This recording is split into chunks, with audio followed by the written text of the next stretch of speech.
જય શ્રી કૃષ્ણ। તો આજે આપણે બનાવવાની છે પાણીપુરી। તો પાણીપુરી બનાવવા માટે મેં અહીંયા ચૂલો સળગાવી અને ચૂલા ઉપર તપેલું રાખી દીધું છે અને તપેલામાં આપણે બટેકા બાફવા રાખી દઈશું। તો બટેકા રાખી દીધા છે તપેલામાં અને તેમાં સાંજે પલાળેલા ચણા છે તે ચણા તેમાં જ આપણે ઉમેરી દઈશું એટલે બટેકા અને ચણા બંને એકસાથે બફાઈ જાય। અને તેમાં આપણે મીઠું નાખવાનું છે। તો બાફતી વખતે મીઠું નાખો ને તો વધારે સારું। અને ડીશ ઢાંકી અને બફાવા દઈશું ચણા બટેકાને। ચણે બટેકા બફાય ને ત્યાં સુધી આપણે ફુદીનો તોડી લઈએ। તો સરસ એવો મેં અહીંયા વગર દવાનો ફુદીનો છે તે તોડી લીધો છે અને તેની સાથે મેં અહીંયા પાલક છે જે પાલકના પાંદડા લઈ લીધા છે 4। તો ફુદીના અને પાલકના પાનને મિક્સ કરી આપણે પાણીપુરીના પાણીમાં ઉમેરશું ને તો પાણી ખૂબ જ ટેસ્ટી બનશે। એકવાર જરૂરથી બનાવજો। અને મેં અહીંયા વરિયાળી, આખા ધાણા, 2 સૂકા મરચાં અને 1 ચમચી જેટલું જીરું લોઢીમાં શેકી લીધું છે। તો આ શેકેલા જીરાને આપણે મિક્સર જારમાં ઉમેરી સરસ એવો મસાલો ક્રશ કરી લેવાનો છે। તો મસાલો મેં અહીંયા સરસ રીતે ક્રશ કરી લીધો છે તો તેને આપણે એક ડીશમાં કાઢી લઈશું।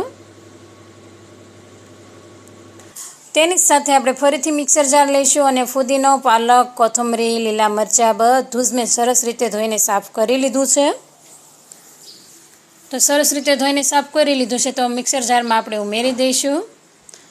તો પાલકના પાંદડા, કોથમરી, ફુદીનો, તેની સાથે લીલા મરચાં તમારા જોઈતા પ્રમાણમાં તમે નાખી શકો છો અને 1 આદુનો ટુકડો લીધો છે।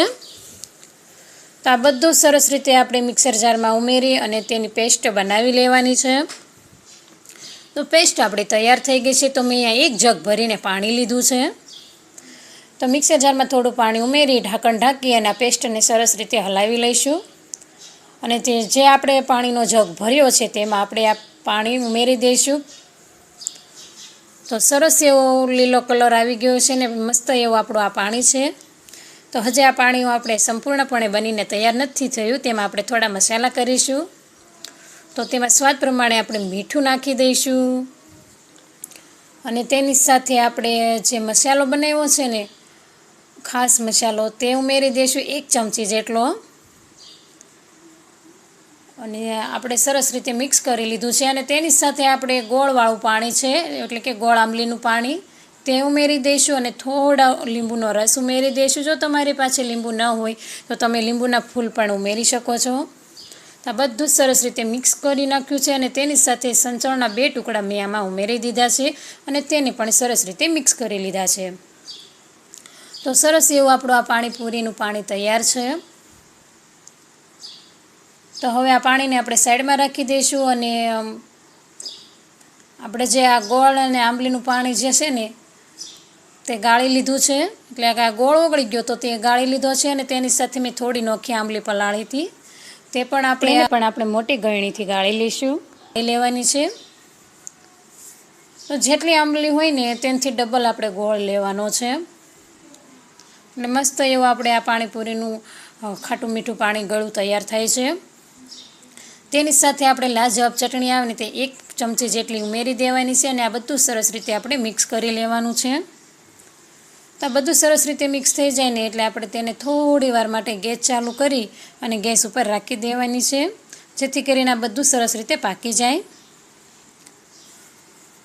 તો મેં અહીંયા ગેસ ચાલુ કરી દીધો છે અને તેની ઉપર આ તપેલી રાખી દીધી છે અને થોડી વાર પછી ગેસ બંધ કરી અને જો તમે સરસ રીતે આપણે આ ગળ્યું પાણી પણ બનીને તૈયાર થઈ ગયું છે।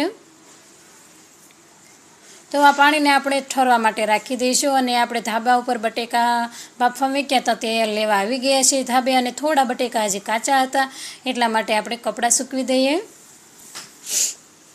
તો કપડાં સૂકવી દીધા છે અને આ સાઈડ બટેકા પણ બફાઈ ગયા છે। તો હવે આપણે આ બટેકાને નીચે ઉતારી લઈશું। તો મેં આ બટેકાના તપેલાને સરસ રીતે નીચે ઉતારી લીધું છે અને બીજી સાઈડ આપણે તેલ પણ રાખી દીધું છે। તો તેલ ગરમ થાય ને ત્યાં સુધીમાં આપણે બટેકા અને ચણા કાઢી લઈએ। તો મેં અહીંયા બટેકા અને ચણા સરસ રીતે કાઢી લીધું છે અને આ સાઈડ આપણું તેલ પણ ગરમ થઈ ગયું છે. તેલ થોડું વધારે આવી ગયું હતું. એક જ લાકડું સળગે છે ને તો એટલું તેલ ગરમ થઈ ગયું ને તો મેં અહીંયા સરસ રીતે બધી જ પૂરીઓ તળી લીધી છે. તો હવે અને હરિતાબેન અને કુંજભાઈ બટેકા ફોલવા બેસી ગયા હતા. એ બંને બટેકા ફોલ્યા અને મેં પૂરીઓ તળી લીધી. તો આપણે બટેકા અને ચણાને લઈને નીચે વહી આવ્યા છીએ અને કાઠવેટમાં બટેકા લઈ લીધા છે મેં.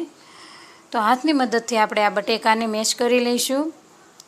તો મેં આખા પાક જ બટેકા રાખ્યા છે. આવી રીતના મસાલો બનાવીને તો ખૂબ જ ટેસ્ટી લાગે છે. તો આપણે તેમાં હંચળ નાખીશું. બાફામાં તો આપણે મીઠું નાખ્યું હતું એટલે મેં અત્યારે હંચળ વાપર્યું છે. અને 1 ચમચી જેટલો લાલ મરચું પાવડર નાખીશું. અને તેની સાથે આપણે જોઈતા પ્રમાણમાં સેણા નાખી સરસ રીતે આ મસાલો બનાવી લીધો છે. તો આપણો મસાલો બનીને રેડી થઈ ગયો છે. તો હવે આપણે કાપેલા ધાણા ઉપરથી થોડા નાખી દઈશું. અને સરસ રીતે આપણે આ પાણીપુરી બનીને તૈયાર થઈ ગઈ છે. પણ હા, જો તમને અમારો વિડીયો પસંદ આવે તો લાઇક, શેર અને સબસ્ક્રાઈબ કરવાનું ભૂલતા નહીં. અને હરિતાન પપ્પા વાડીએથી આવી ગયા હતા એટલે વાડીનું કામ કરે એટલે કોને ભૂખ ન લાગે. તો એ તો આવીને તરત જ જમવા બેસી ગયા એટલે કે પાણીપુરી ઉપર તૂટી પડ્યા. તો હવે આપણે બધા જ પાણીપુરી ખાવા બેસી જઈશું. અને ખૂબ જ ટેસ્ટી એવી આપણે આ પાણીપુરી બનીને તૈયાર થઈ છે. તો ઘરે એકવાર જરૂરથી તમે પણ આવી રીતના પાણીપુરી બનાવવાની ટ્રાય કરજો. અને હા, પાણીપુરીનું પાણી તો જરૂરથી આવી રીતના બનાવજો, ખૂબ સરસ લાગે છે. તો મળીએ હવે નેક્સ્ટ વિડીયોમાં. ત્યાં સુધી જય શ્રી કૃષ્ણ અને આવજો.